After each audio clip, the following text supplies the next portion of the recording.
আসুন বন্ধুরা, ঋতধারা মনোরমা সাধু ইউটিউব চ্যানেলে আজ একটি নতুন গল্প শুনি। আজকের গল্পের নাম লালু। লিখেছেন অমর কথাশিল্পী শরৎচন্দ্র চট্টোপাধ্যায়।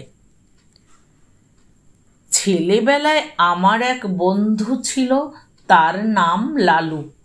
অর্ধ শতাব্দী পূর্বে, অর্থাৎ সে এতকাল পূর্বে যে তোমরা ঠিক মতো ধারণা করতে পারবে না। আমরা একটি ছোট বাংলা স্কুলের এক ক্লাসে পড়তাম। আমাদের বয়স তখন 10-11। মানুষকে ভয় দেখাবার, জব্দ করবার কত কৌশলই যে তার মাথায় ছিল তার ঠিকানা নেই। ওর মাকে রবারের সাপ দেখিয়ে একবার এমন বিপদে ফেলেছিল যে তিনি পা মচকে প্রায় 7-8 দিন খুঁড়িয়ে চলতেন। তিনি রাগ করে বললেন ওর একজন মাস্টার ঠিক করে দিতে। সন্ধেবেলায় এসে পড়াতে বসবেন, ও আর উপদ্রব করবার সময় পাবে না। শুনে লালুর বাবা বললেন, না, তার নিজের কখনো মাস্টার ছিল না। নিজের চেষ্টায় অনেক দুঃখ সয়ে লেখাপড়া করে এখন তিনি একজন বড় উকিল। ইচ্ছে ছিল ছেলেও যেন তেমনি করেই বিদ্যা লাভ করে, কিন্তু শর্ত হলো এই যেবার লালু ক্লাসের পরীক্ষায় প্রথম না হতে পারবে তখন থেকে থাকবে ওর বাড়িতে পড়ানোর টিউটার। সে যাত্রা লালু পরিত্রাণ পেলে, কিন্তু মনে মনে রইল ও মার পরে চোটে, কারণ উনি তার ঘাড়ে মাস্টার চাপানোর চেষ্টায় ছিলেন। সে জানত বাড়িতে মাস্টার ডেকে আনা আর পুলিশ ডেকে আনা সমান।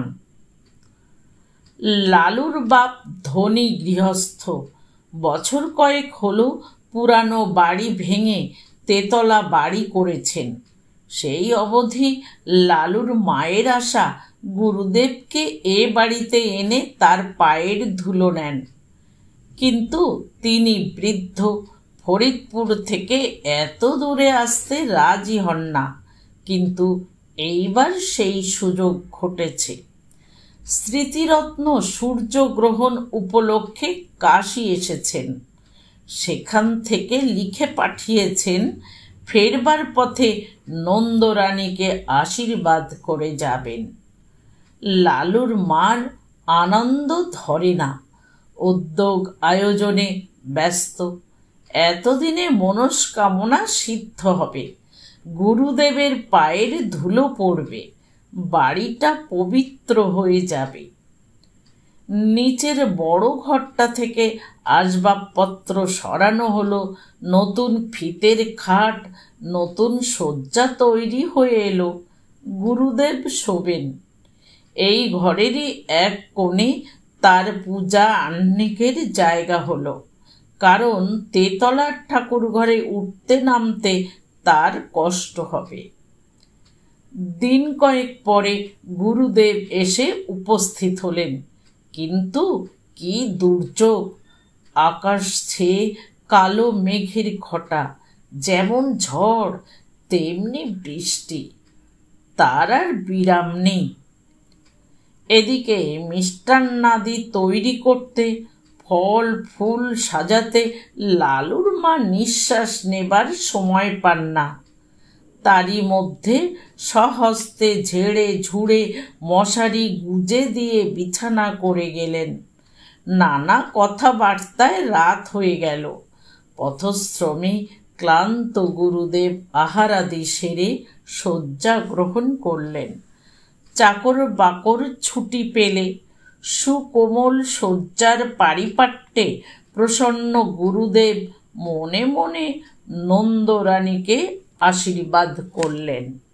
কিন্তু গভীর রাতে অকস্মাৎ তার ঘুম ভেঙে গেল।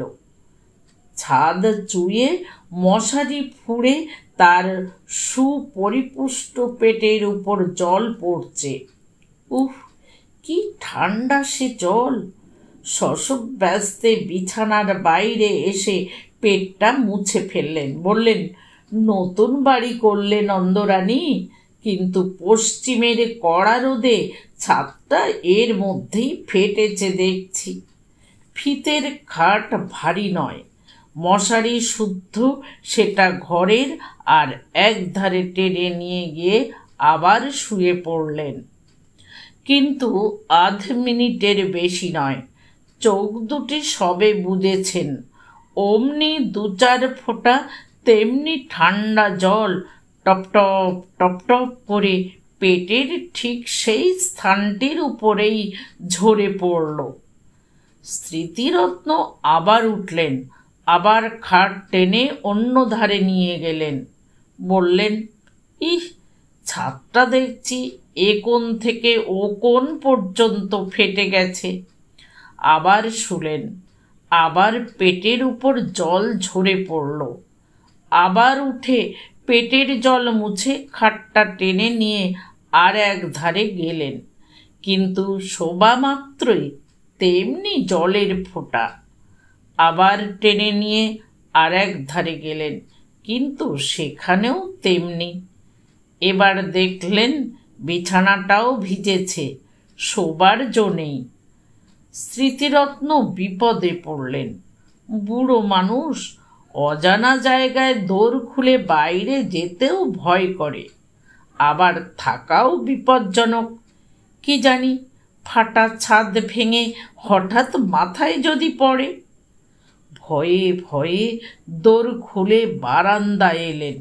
সেখানে লণ্ঠন একটা জ্বলছে বটে, কিন্তু কেউ কোথাও নেই, ঘোর অন্ধকার। যেমন বৃষ্টি তেমনি ঝোড়ো হাওয়া, দাঁড়াবার জো কি? কোথায় চাকর বাকর, কোন ঘরে শোয় তারা, কিছুই জানেন না তিনি। চেঁচিয়ে ডাকলেন, কিন্তু কারো সাড়া মিলল না। একধারে একটা বেঞ্চি ছিল, লালুর বাবার গরিব মক্কেল যারা, তারাই এসে বসে। গুরুদেব অগত্যা তাতেই বসলেন। আত্মমর্যাদার যথেষ্ট লাঘব হলো। অন্তরে অনুভব করলেন, কিন্তু উপায় কি? উত্তরে বাতাসে বৃষ্টির ছাটের আমেজ রয়েছে, শীতে গা শিরশির করে। কোচার খুঁটটা গায়ে জড়িয়ে নিয়ে পা দুটি যথাসম্ভব উপরে তুলে যথাসম্ভব আরাম পাবার আয়োজন করে নিলেন। নানাবিধ শ্রান্তি ও দুর্বিপাকে দেহ অবশ, মন তিক্ত, ঘুমে চোখের পাতা ভারাতুর। অনভ্যস্ত গুরু ভোজন ও রাত্রি জাগরণে 2-1টা অম্ল উদ্গারের আভাস দিলে উদ্বেগের অবধি রইল না। হঠাৎ এমনি সময় অভাবনীয় নতুন উপদ্রব। পশ্চিমের বড় বড় মশা 2 কানের পাশে এসে গান জুড়ে দিলে। চোখের পাতা প্রথমে সাড়া দিতে চায় না, কিন্তু মন শঙ্কায় পরিপূর্ণ হয়ে গেল। কি জানি এরা সংখ্যায় কত? মাত্র মিনিট 2 অনিশ্চিত নিশ্চিত হলো।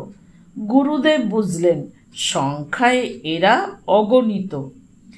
সে বাহিনীকে উপেক্ষা করে বিশ্বে এমন বীর পুরুষ কেউ নেই। যেমন জ্বলুনি তেমনি তার চুলকুনি। স্মৃতিরত্ন দ্রুত স্থান ত্যাগ করলেন, কিন্তু তারা সঙ্গ নিলে। ঘরের মধ্যে জলের জন্য যেমন, ঘরের বাইরে মশার জন্য তেমন। হাত পায়ের নিরন্তর আক্ষেপে, গামছার সঘন সঞ্চালনে কিছুতেই তাদের আক্রমণ প্রতিহত করা যায় না। স্মৃতিরত্ন এপাশ থেকে ওপাশে ছুটে বেড়াতে লাগলেন। শীতের মধ্যেও তার গায়ে ঘাম দিলে ইচ্ছে হলো ডাক ছেড়ে চেঁচান, কিন্তু নিতান্ত বালকোচিত হবে ভেবে বিরত রইলেন। কল্পনায় দেখলেন নন্দরানী সুকোমল শয্যায় মশারির মধ্যে আরামে নিদ্রিত। বাড়ির যে যেখানে আছে পরম নিশ্চিন্তে সুপ্ত। শুধু তার ছুটোছুটিরই বিরাম নেই।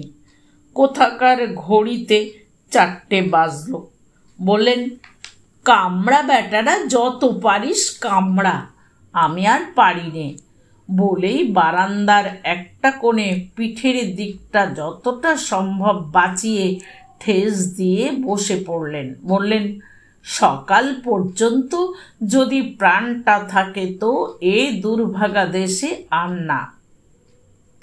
যে গাড়ি প্রথমে পাবো সেই গাড়িতে দেশে পালাবো। কেন যে এখানে আসতে মন চাইতো না তার হেতু বোঝা গেল। দেখতে দেখতে সর্বসন্তাপহর নিদ্রায় তার সারা রাত্রির সকল দুঃখ মুছে দিলে। স্মৃতিরত্ন অচেতন প্রায় ঘুমিয়ে পড়লেন। এদিকে নন্দরানী ভোর না হতেই উঠেছেন। গুরুদেবের পরিচর্যায় লাগতে হবে। রাত্রে গুরুদেব জলযোগ মাত্র করেছেন, যদিচ তা গুরুতর। তবু মনের মধ্যে ক্ষোভ ছিল, খাওয়া তেমন ভালো হয় নাই। আজ দিনের বেলা নানা উপচারে তা ভরিয়ে তুলতে হবে। নিচে নেমে এলেন। দেখেন দোর খোলা। গুরুদেব তার আগে উঠেছেন ভেবে একটু লজ্জা বোধ হলো। ঘরের মধ্যে মুখ বাড়িয়ে দেখেন তিনি নেই। কিন্তু এ কি ব্যাপার? দক্ষিণ দিকের খাট উত্তর দিকে, তার ক্যাম্বিসের ব্যাগটা জানালা ছেড়ে মাঝখানে নেমেছে। কোষাকুষি, আসন প্রভৃতি পূজাহ্নিকের জিনিসপত্রগুলো সব এলোমেলো, স্থানভ্রষ্ট। কারণ কিছুই বুঝলেন না। বাইরে এসে চাকরদের ডাকলেন, তারা কেউ তখনও ওঠেনি। তবে একলা গুরুদেব গেলেন কোথায়? হঠাৎ দৃষ্টি পড়ল, ওটা কি? এক কোণে আলো অন্ধকারে মানুষের মতো কি একটা বসে না। সাহসে ভর করে একটু কাছে গিয়ে ঝুঁকে দেখেন তার গুরুদেব। অব্যক্ত আশঙ্কায় চেঁচিয়ে উঠলেন, ঠাকুরমশাই, ঠাকুরমশাই! ঘুম ভেঙে স্মৃতিরত্ন চোখ মেলে চাইলেন। তারপরে ধীরে ধীরে সোজা হয়ে বসলেন। নন্দরানী ভয়ে, ভাবনায়, লজ্জায় কেঁদে ফেলে জিজ্ঞাসা করলেন, ঠাকুরমশাই, আপনি এখানে কেন?